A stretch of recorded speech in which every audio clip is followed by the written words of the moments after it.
जय श्री राधे, जय श्री श्याम। नमस्कार दोस्तों, स्वागत है आप सभी का मेरे YouTube चैनल आर के भक्ति में। भक्तों, आज की वीडियो में हम आपको श्री हरवंश महापुराण के 18वें अध्याय की कथा सुनाएंगे, जिसमें कि केसी के अत्याचार और कृष्ण द्वारा उसका वध की कथा का वर्णन सुनाएंगे। तो सभी भक्तजन हमारी वीडियो को श्रद्धा भाव और प्रसन्न चित्त मन से सुने। जो भक्त हमारे चैनल पर नए आए हैं, जिन्होंने अभी तक हमारे चैनल को सब्सक्राइब नहीं किया है, वो हमारे चैनल को सब्सक्राइब कर वीडियो को लाइक करें और कमेंट में श्री कृष्णाय गोविंदाय गोपीजन वल्लभाय लिखना ना भूलें, जय श्री कृष्ण लिखना ना भूलें। तो आइए भक्तों, हम अपनी कथा को प्रारंभ करते हैं। नारायणं नमस्कृत्य नरं चैव नरोत्तमं देवीं सरस्वतीं व्यासं ततो जयमुदीरयेत्। वसुदेव सुतं देवं कंस चारूढ़मर्दनं देवकी परमानंदम कृष्णं वंदे जगद्गुरु। वैशंपायन जी कहते हैं, जन्मेजय, अंधक की बातें सुनकर कंस की आंखें क्रोध से लाल हो गईं। वह उनसे कुछ नहीं बोला और रोषपूर्वक उठकर अपने महल में चला गया। फिर वे सब यादव जो वहां की सारी बातें विस्तार पूर्वक सुन चुके थे, निराश होकर अपने अपने घर को लौट गए। वे मार्ग में यह चर्चा कर रहे थे कि कंस का मस्तिष्क खराब हो गया है। क्रूर के मन में भगवान श्री कृष्ण के दर्शन की लालसा जाग उठी थी, अतः वे भी कंस की आज्ञा के अनुसार उठे हुए मन के समान शीघ्रगामी श्रेष्ठ रथ पर आरूढ़ हो वहां से चल दिए। इधर श्री कृष्ण को भी अपने अंगों में ही कुछ ऐसे शुभ लक्षण दिखाई देते थे जो पिता जैसे बांधवों से भेंट होने की सूचना दे रहे थे। जो पिता जैसे बांधव से भेंट होने की सूचना दे रहे थे। अक्रूर को भेजने से पहले ही मथुरा के राजा उग्रसेन कंस ने केसी के पास दूत भेजा और कहलाया कि तुम कृष्ण का वध कर डालो। दूत की बात सुनकर मनुष्यों को क्लेश प्रदान करने वाला दुर्जय दैत्य केसी वृंदावन में जाकर गोपों को सताने लगा। केसी घोड़े के रूप में रहने वाला दुर्दांत दैत्य था और मनुष्य का मांस खाता था। और दुष्ट पराक्रमी असुर ने कुपित होकर वहां एक महान संहार आरंभ कर दिया। वह ग्वालों सहित गौओं का मार डालता और गौओं का मांस खाया करता था। मदमत केसी स्वच्छंद विचरने वाले और उच्छल था। असुरूपधारी दुष्टात्मा दानव केसी जहाँ रहता था, वह वन मनुष्यों के मांस और हड्डियों से व्याप्त होकर शमशान भूमि के समान प्रतीत होता था। वह टापों से पृथ्वी को विदीर्ण कर देता और वेग से पृथ्वी को ही तो डालता था। हिंसते या ढिननाते समय प्रचंड वायु के कोलाहल से होड़ लगाता था और उछलकर आकाश को भी लांघ जाता था। वह वन में विचरने वाला दुष्ट अश्व बहुत बड़ा और मतवाला था। उसके अयाल को छिलते रहते थे। वह भयंकर दैत्य कंस के चरित्र का अनुसरण करने वाला था। समस्त गोपों का मार डालने की इच्छा से उस पापाचारी अश्वरूपधारी दैत्य ने सारा वन मनुष्यों से सूना कर दिया।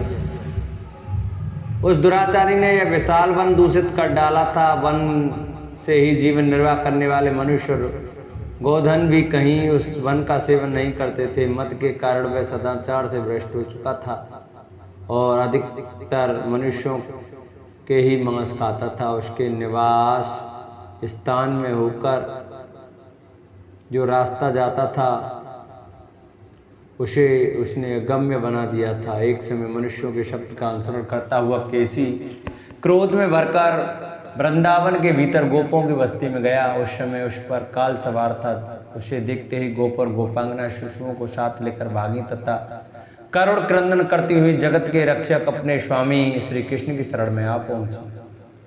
गोपांगनाओं के रोदन और गोपों के क्रंदन से द्रवित होकर श्री कृष्ण ने अभय कर दिया। फिर वे केसी पर टूट पड़े। केसी भी अपनी गर्दन ऊपर उठाए हिंसता और बड़े वेग से श्री कृष्ण की ओर चला।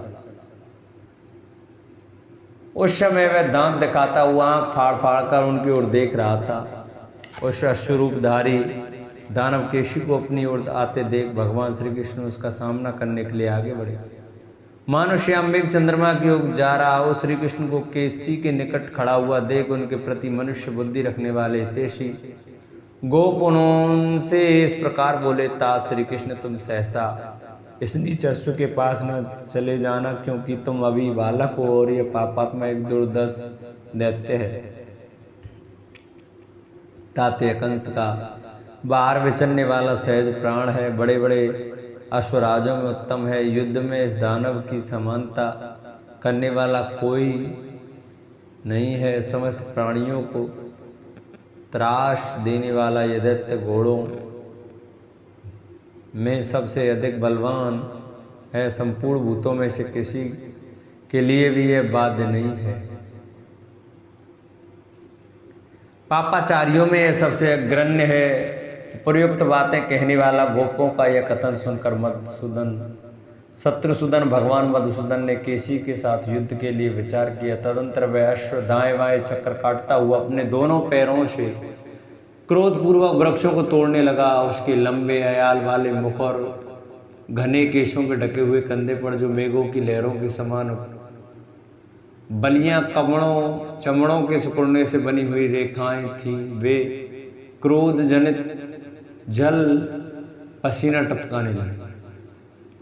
वह अपने मुख से पैदा हुए धूल मिश्रित फैन की वर्षा करने लगा, मानो हेमंत ऋतु में चंद्रमा आकाश में कुआशा गिरा हो।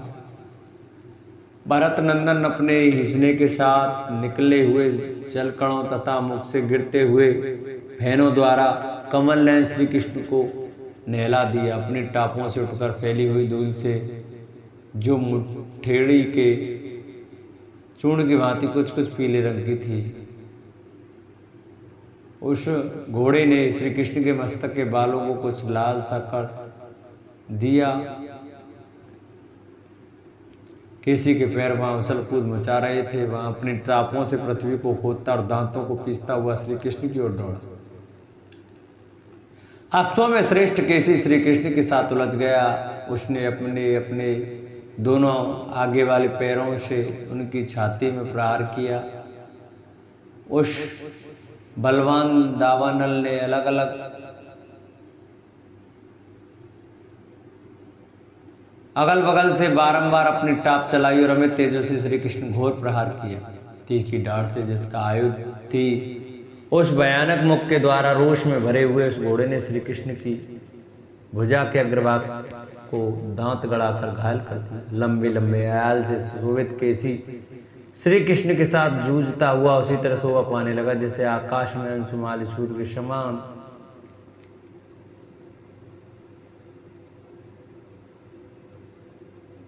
उस बलवान घोड़े का पराक्रम करके क्रोध के कारण दूना बढ़ गया था। उसने श्री कृष्ण की छाती पर अपनी छाती से वेग पूर्वक चोट पहुंचाने का प्रहार किया। तब अमित पराक्रमी बलवान श्री कृष्ण ने भी कुपित होकर उस घमंडी दैत्य के मुख में अपनी एक बाह को बहुत बड़ी करके डाल दिया। वह उनकी उस भैंस को अपने दांत से चबाने या विदीर्ण करने में समर्थ न हो सका। उल्टे उसके दांत ही जड़ से उखड़ गए। साथ ही वह मुख से फैन सहित रक्त वमन करने लगा। उसके ओठ और गल पर फटकर दो दलों में विभक्त हो गए। त्रायु बंधन के ढीले हो जाने के से केसी की आंखें फटकर बाहर निकल आईं।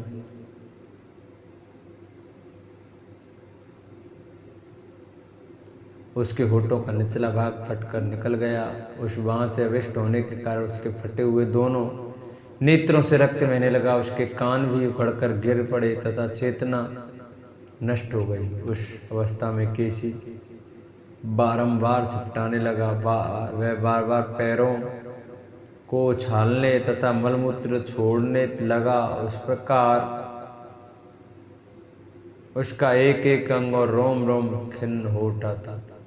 अंत में वह थक गया और उसके पैर निश्चेष्ट हो गए। केसी के मुख में लगी हुई श्री कृष्ण की वह बाँह उसके मुखमंडल से आदि आवेष्टित सी होकर वर्षा काल में आदि चंद्रमा किरणों से घिरे हुए बादल के समान शोभा पाती थी। श्री कृष्ण से सटे हुए केसी का शरीर शांत हो गया था। उस समय वह उसी तरह शोभा पा रहा था जैसे प्रभात काल में अस्ताचल के शिखर पर पहुंचा हुआ चंद्रमा थककर मेरू का आश्रय लेने पर सुशोभित होता है। श्री कृष्ण की भुजा से टकरा कर केसी के सारे दांत मुख से बाहर गिर पड़े हुए ऐसे प्रतीत होते थे।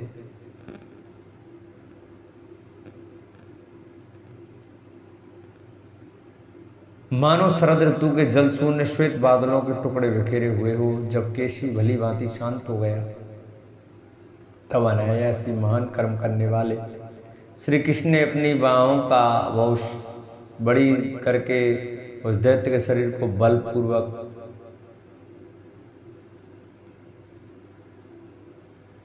बीच से चीर डाला। उस युद्ध स्थल में श्री कृष्ण की भुजा द्वारा फाड़े गए केसी का मुख विकराल हो उठा।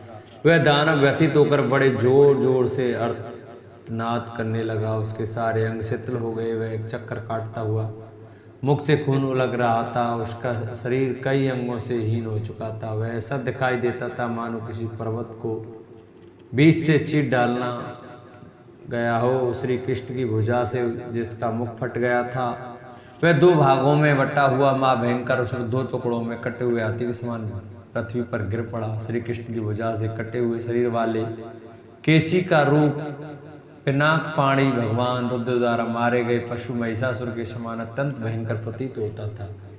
केसी के शरीर के वे दोनों खंड, दो पांव आदि, पीठ आदि, पूंछ तथा एक कान, आंख और नासिका रंध्र से युक्त हो पृथ्वी पर पड़े पड़े अनुपम शोभा पा रहे थे।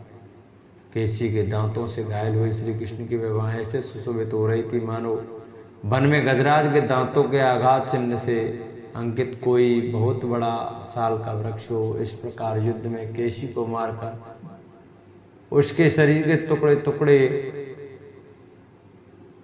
करके कमल ने श्री कृष्ण वहीं हंसते हुए खड़े रहे। उस केसी को मार गया देख गोप और गोपांगना बहुत प्रसन्न हुई। सबके विघ्न नष्ट हो गए, कष्ट दूर हो गए। स्थान और अवस्था के अनुसार सभी गोप बारंबार श्री मान दामोदर का पूजन करते हुए प्रिय वचनों द्वारा उनका अभिनंदन करने लगे। बोलो बाल कृष्ण लाल की जय, बोलो लक्ष्मी नारायण भगवान की जय। जिन भक्तों को हमारी वीडियो, हमारी कथा अच्छी लगी वो हमारी वीडियो को ज़्यादा से ज़्यादा शेयर कर, चैनल को सब्सक्राइब करें, वीडियो को लाइक करें और कमेंट में बालकृष्ण लाल की जय अवश्य लिखें। जय जय श्री राधे, जय जय श्री श्याम।